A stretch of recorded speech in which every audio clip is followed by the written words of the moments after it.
So we've talked about living soil, we've talked about soil types and how best you can set your garden up for success. Now let's talk about the plants, the most important part, right? That's what everybody sees, that's what you want to grow.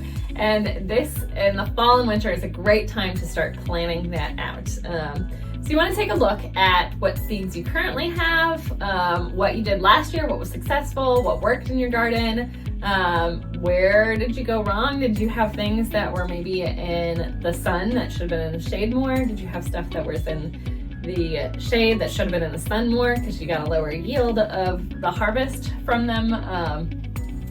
And then taking time this time of year to know what you should put where and kind of making that plan. Get a notebook and draw it out and plan out what you had and write down notes that you learned from this last year so that you can apply them for your garden next year.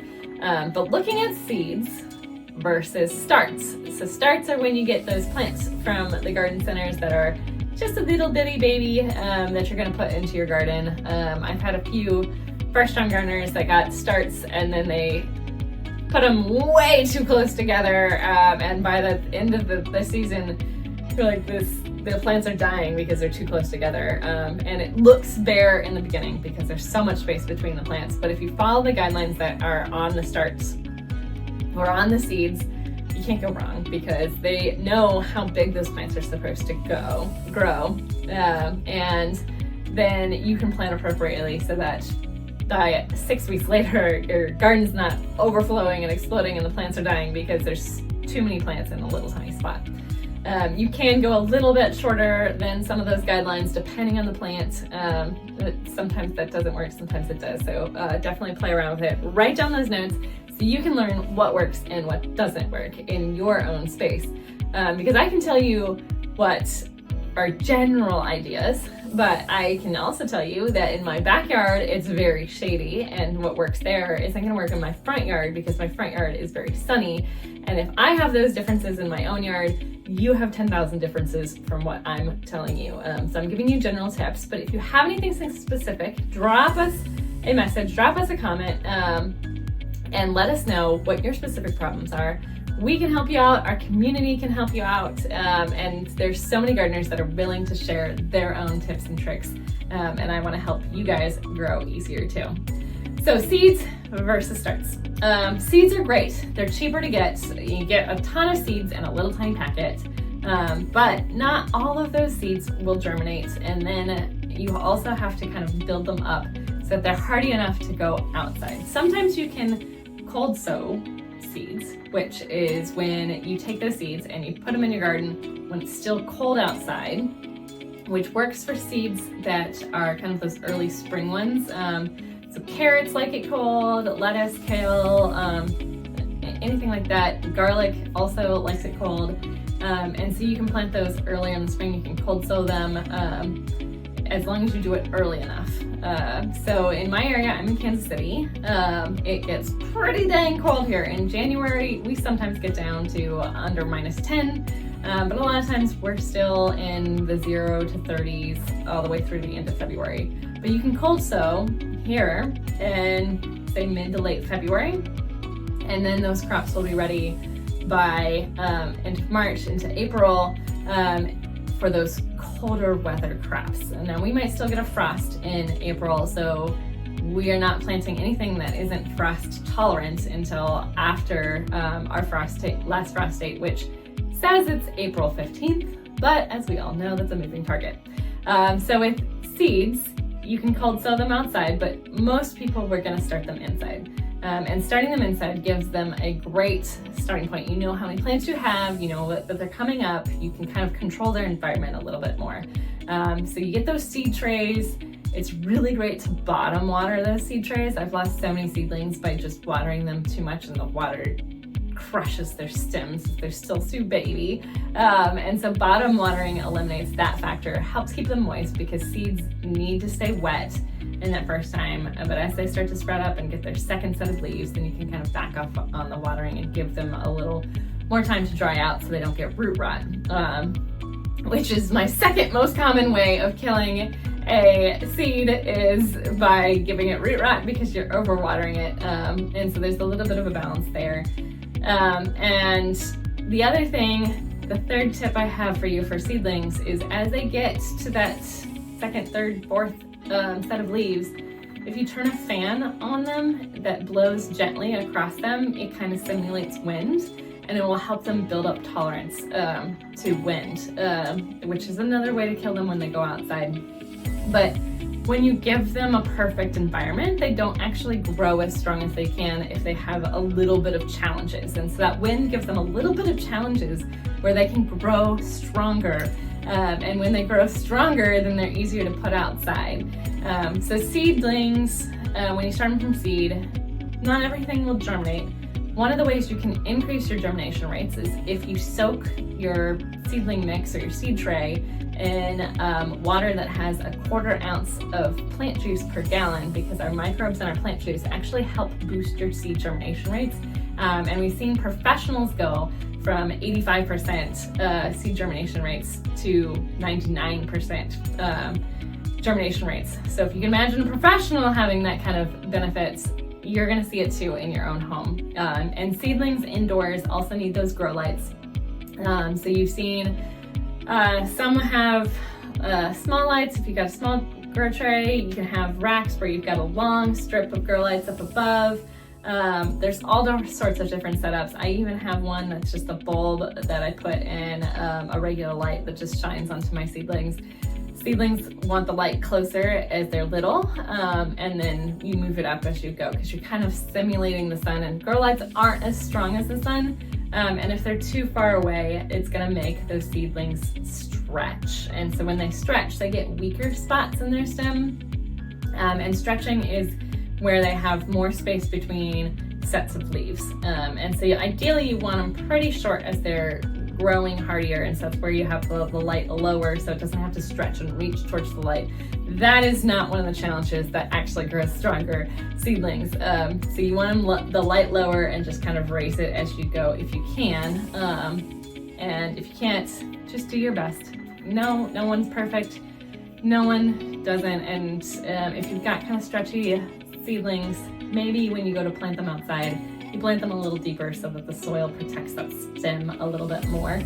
So when the wind comes outside, it doesn't like knock it over, break it up.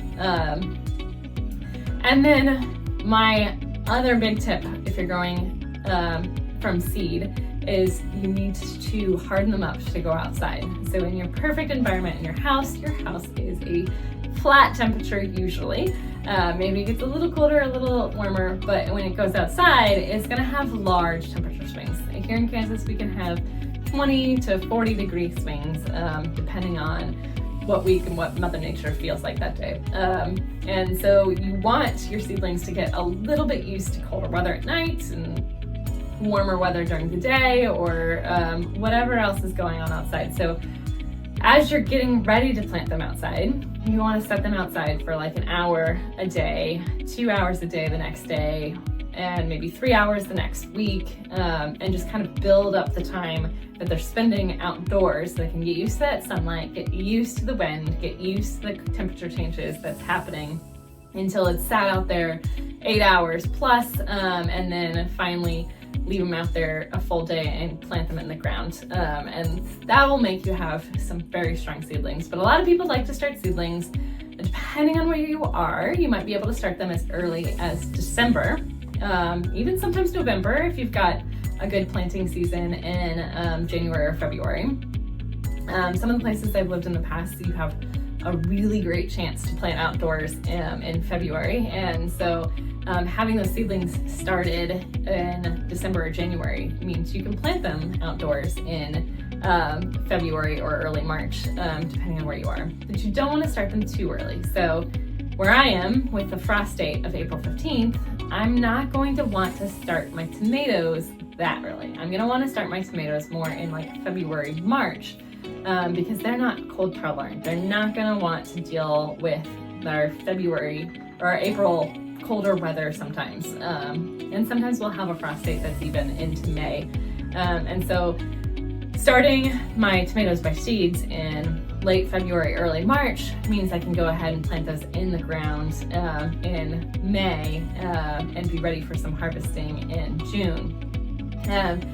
And starting by seed means I can control when I want to plant them, when I want these things to be ready, when I want my harvest date. So you can back out all those calculations and see when the best time is for your area, when your frost dates are, when you want to actually plant these things. And then you can plan ahead, because just because you plant in spring doesn't mean you can't plant later on. So things like lettuce and carrots and garlic, sometimes you pull those up and you get rid of the plants. Well, now you've got a gap in your garden, and guess what? You can actually plant again.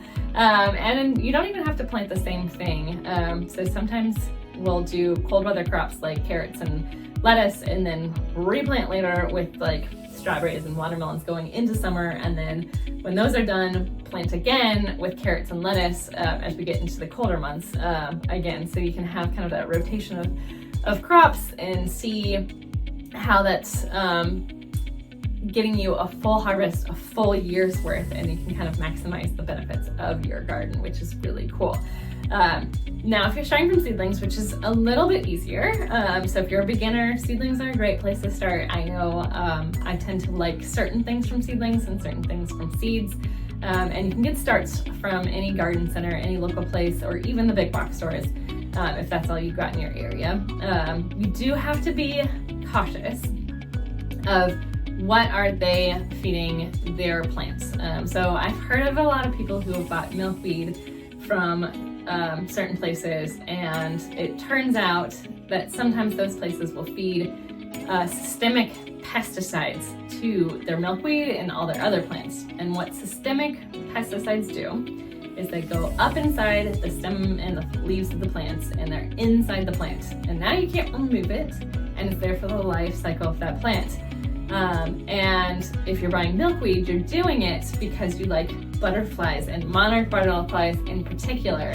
And with a systemic pesticide, now it's in there long term, and come July and August, when the monarchs are having their babies and their caterpillars are on your leaves and eating them, they start to die because they're eating the pesticide that was put in the plant back in the beginning from the garden center. So you have to be really careful what you're buying, where you're buying it from. Ask those questions to your garden center. What are you feeding your plants?